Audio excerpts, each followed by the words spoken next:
The sun was scorching hot, but the tree shade was cool. Layla sat on a blanket with her arms wrapped around her knees. Bill and the other garden workers were engrossed in digging up the rose tree that had started to wilt. The garden behind the mansion seemed to have roses of all different sorts. The rose was said to be the national flower of the Berg Empire, and the flower that the Duke's mother and grandmother adored. Due to another day of gunshots coming from the forest, Layla wandered nervously around the cabin. Uncle Bill had seen her nervous state and decided to bring her out into the garden. Her mind was put to rest when the sound of gunshots faded away. Is it really okay for me to rest when Uncle Bill is working under the burning sun? Layla uncomfortably looked at Bill. She slowly closed her eyes and let out a small sigh. Uncle Bill threatened to get angry if she helped him. He told her he hated children who don't listen. Even though Layla's heart wasn't at ease, she decided to wait for him until he finished his job. When Layla opened her eyes again with resignation, she was startled by an unfamiliar boy standing in front of her. The neatly dressed boy looked like he was around Layla's age. Hey, when their eyes met, the boy greeted her with a lovely smile.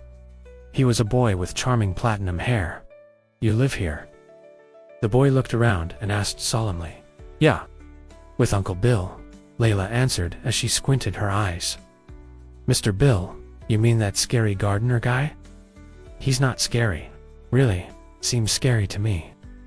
The boy tilted his head and casually took a seat next to Layla. Do you live here too? Layla asked with caution. The boy smiled and shook his head. No, I followed my father. He's the family doctor at the Herhart household. He's here to give Madame Norma a medical examination. I come here with my father sometimes. Madame Norma said it was okay. I see. How old are you? 12? Same.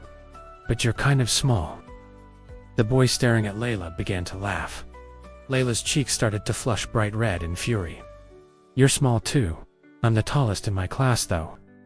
The boy stretched out his back to prove his tall height.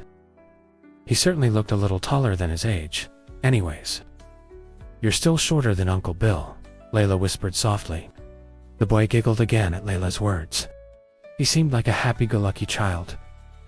Hey, it's impossible to find a kid, or even an adult, taller than Mr. Bill. I'm not so sure about that. Layla picked at the grass growing near the blanket for no reason. Her delicate fingers slowly tainted green. She wished the boy would quickly go away, but he showed no signs of getting up. Do you want some? Layla, who then focused her attention on the peach sitting at the edge of the blanket, asked impulsively. The boy gladly nodded. Layla took out a pocket knife from her leather bag. The boy snickered at the sight of Layla gently cutting the peach. You're funny. Why is a knife coming out of a girl's bag? Don't make fun of me, Uncle Bill gave it to me. Layla slightly wrinkled her nose in annoyance as she gave the half-cut peach to the boy.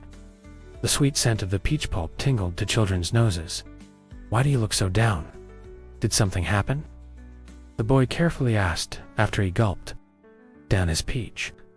The Duke and his friends keep hunting down birds, Layla somberly answered. The boy titled his head, wondering what the issue was. What about it? They're murdering birds for their own enjoyment. Isn't that how hunting works? Do you think so too? Layla stared at the boy with her stern green eyes.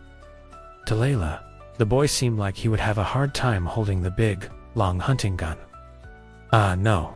The boy shook his head violently. I don't. It's cruel, the boy replied. A smile gradually began to spread on Layla's face. Do you want another peach? Layla asked, in a brighter voice. The boy nodded. Layla cut another peach in half and handed the larger piece to the boy.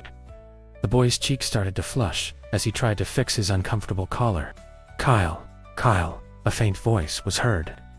The boy, who was fiddling with the dead peach seed, sprang to his feet. I have to go now. Okay, by Kyle Ettman. The boy held out his hand. My name. What about you? I'm Layla Llewellyn. Layla awkwardly shook his hand.